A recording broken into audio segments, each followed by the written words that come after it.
What if I told you that you could potty train your child from as early as day one? Well, you can, thanks to a traditional method called elimination communication. Elimination communication is probably the more modern word for it, but it has existed for a very, very long time. And it was more common in the East, and it was common in the West right up until the point of basically modern disposable nappies. So what is it exactly? Well, it's like I said, it's a way of potty training your child from as early as day one.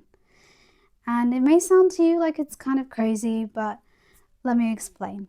So in the same way that you learn all your baby's cues, like whether they're hungry, whether they're tired, cold, gassy, you name it, you learn what your baby is trying to communicate to you, and elimination is no different.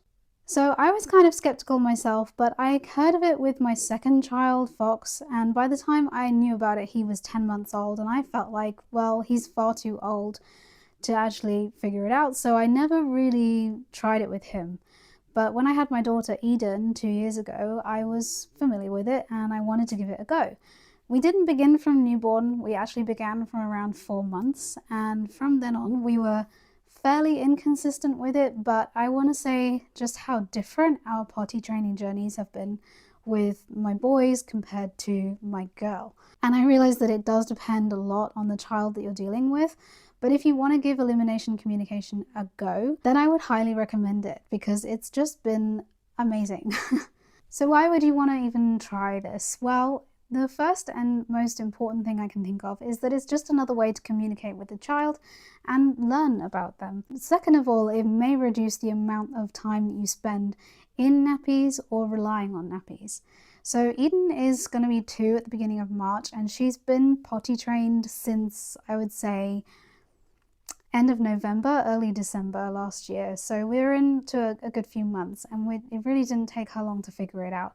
I realized that she could just be one of those children that gets it quite early on.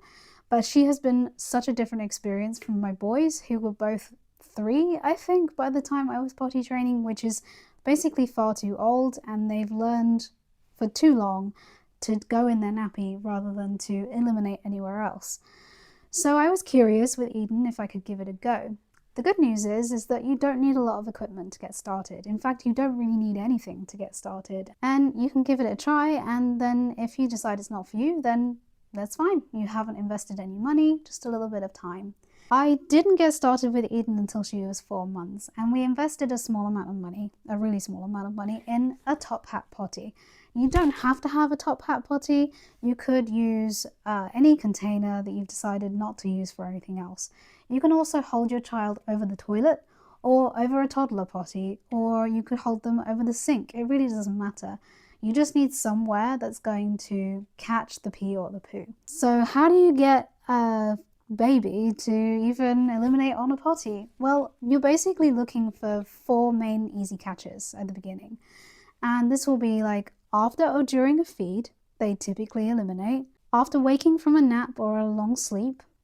You can also try catching between activities. So if you've got an older child, for example, and you were about to go out, you could try pottying them just before you go out.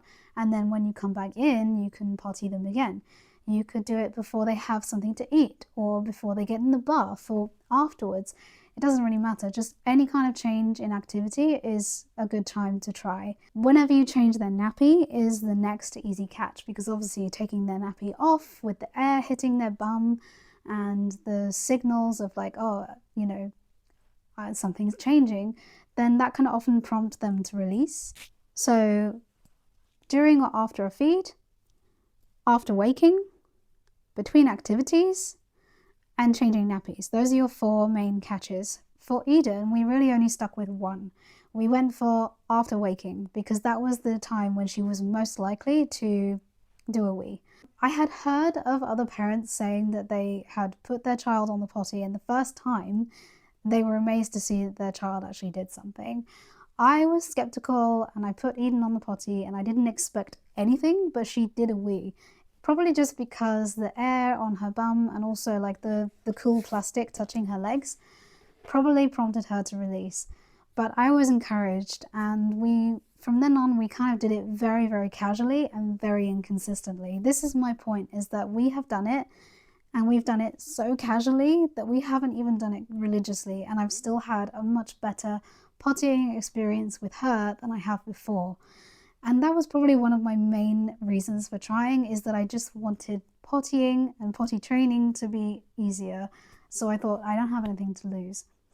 Like I said, you don't need any special equipment. You just need all the normal sort of baby changing accessories that you would have anyway, and something to catch the pee or the poo in. This is not about catching everything. You do not need to try and catch every single pee or poo.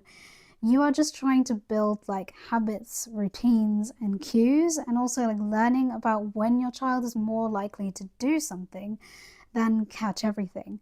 By trying to catch everything, you're going to put unnecessary pressure on yourself, and you're likely to just give up. Be easygoing and give it a try.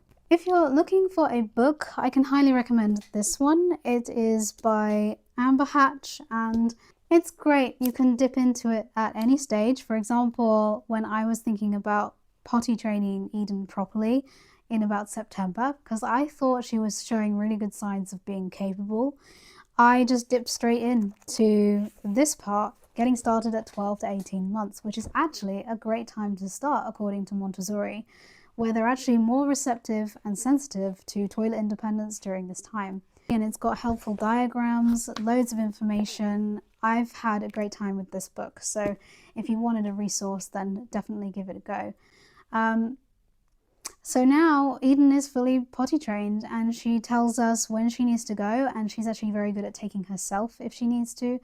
Now, she is kind of like my outlier though, because she has been so capable from a very, very young age.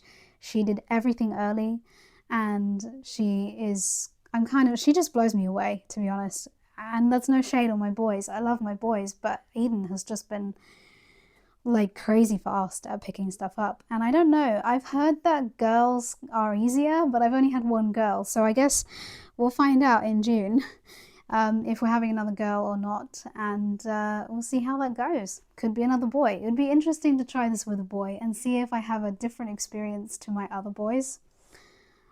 Just saying. If you have any questions, please do leave them in the comments. Have you tried this, or would you give it a go? Are you curious? Do let me know, and I'll be back with another video really soon. Bye!